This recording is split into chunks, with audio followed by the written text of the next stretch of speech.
മോനെ പെട്ടെന്ന് ചെല്ലടാ. വിഷുവായിട്ട് സംഭവിക്കാൻ പാടില്ലാത്തതൊക്കെയാ സംഭവിച്ചത്. കുഴപ്പമൊന്നുമില്ലെന്നാ പറഞ്ഞത്. ഞാൻ പോയിട്ട് വരാം.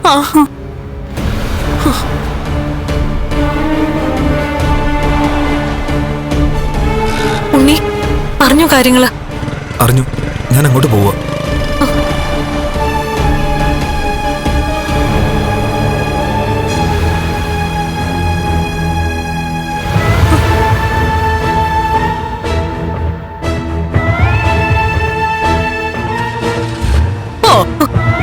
നിന്നെ കണി കാണാതിരിക്കാൻ വേണ്ടിട്ടാ കരുണമോളെ കൂട്ടിക്കൊണ്ട് മോളുടെ അച്ഛൻ സ്വന്തം വീട്ടിലോട്ട് പോയത്.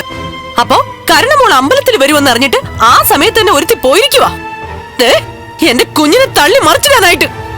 നിങ്ങളെ കണ്ടതുകൊണ്ടാ കരുണെടുത്ത് വീണത്.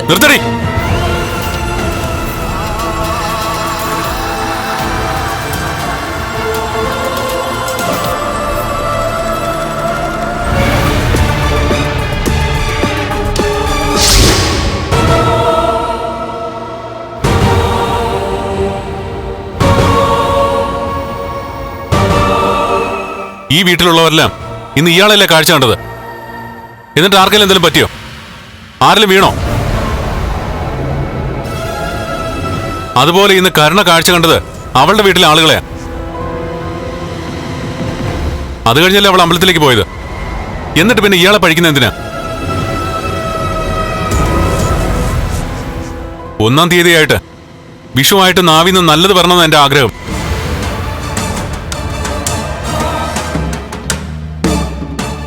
അത് പാടില്ലാന്ന് ചിലരെ വാശി പിടിച്ചാൽ ചിലപ്പോ ഇതിനേക്കാൾ മോശമായിട്ട് സംസാരിക്കേണ്ടി വരും. ഇടയ്ക്ക് ഉണ്ണിയെ ഒന്ന് വിളിക്കണേ കണ്ണേട്ടാ. അവൾക്കും കുഞ്ഞിനും ഒന്നും സംഭവിക്കരുതെന്ന എന്റെ പ്രാർത്ഥന. മനുഷ്യന്റെ പൾസ് മനസ്സിലാക്കിയിട്ട് അവൾക്ക് സംസാരിക്കാനും പെരുമാറാനും അറിയാം.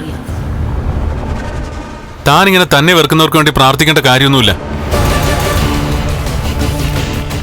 ഒരു കുഞ്ഞു വയറ്റിലുള്ളപ്പോഴെങ്കിലും പെൺകുട്ടികൾക്ക് ഇത്തിരി അടക്കം ഒതുക്കമൊക്കെ വേണം. പ്രാർത്ഥനയോട് അവർ ദിവസങ്ങൾ തള്ളി നീക്കണം.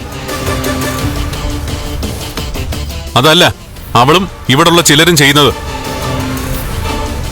പിന്നെ എങ്ങനെയൊക്കെ സംഭവിക്കാതിരിക്കുന്നത്? കണ്ണേട്ടിന് എന്തൊക്കെ പറഞ്ഞാലും ശരി, അമ്മയാവാൻ കഴിയാത്തതിന്റെ ഒരു വിഷമം ഏട്ടത്തിക്കൊണ്ട്. അതുകൊണ്ടാണല്ലോ കണ്ണേട്ടിനെയും കൊണ്ട് തോമസ് വൈദ്യനെ കാണാൻ പോയത്. അതെ, നടക്കില്ലെന്നറിയാമെങ്കിലും നിന്നേറ്റ് കഷ്ടപ്പെടുത്തുന്നതേ ഒരു കുഞ്ഞിന് വേണ്ടിയിട്ടാ.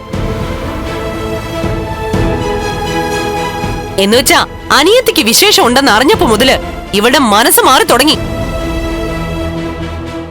സ്വന്തം ഭർത്താവിൽ നിന്നൊരു കുഞ്ഞ് ജനിക്കണമെന്ന് ഒരു സ്ത്രീ ആഗ്രഹിച്ചെങ്കിൽ അതിന് തെറ്റു പറയാൻ പറ്റുമോ?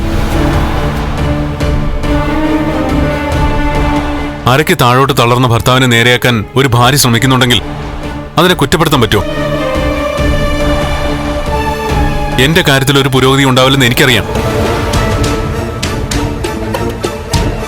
പക്ഷേ ഒരു ഭാര്യയുടെ സ്ഥാനത്ത് നിന്ന് ഭാര്യയുടെ കടമ ഇവൾ ചെയ്യുന്നത്. ഇനി വിഷുവായിട്ട് ഞാനിവിടെ നിന്നാലേ മറ്റെന്തെങ്കിലുമൊക്കെ പറഞ്ഞു പോകും. ഇവിടെ പ്രശ്നം ഞാനിവളെ കല്യാണം കഴിച്ചതാ. ഒരിക്കലും വിവാഹം വേണ്ടാന്ന് പറഞ്ഞു നടന്ന എനിക്ക് ഒരു ഭാര്യ ഉണ്ടായിപ്പോയി. അതുകൊണ്ട് ഇനി എന്റെ കാലശേഷം എന്റെ സ്വത്തിന്റെ അവകാശം ഇവളാ. അതാ എല്ലാവരെയൊക്കെ അലട്ടുന്നത്.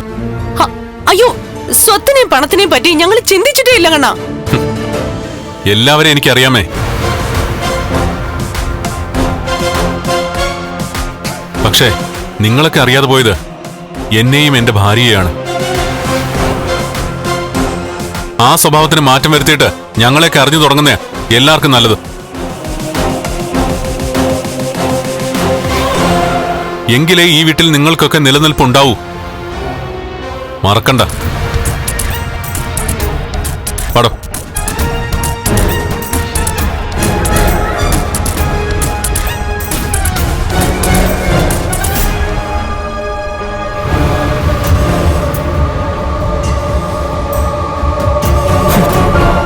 അവൾ അവന്റെ മനസ്സിൽ കേറി പടർന്നു മോളെ. ഇനിയിപ്പോ ആർക്കും ഒന്നും ചെയ്യാൻ പറ്റില്ല.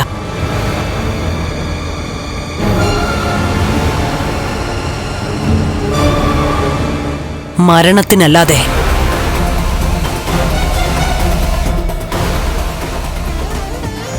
കുടുംബങ്ങളിൽ കൂട്ടുകൂടിയ 10 വർഷങ്ങൾ.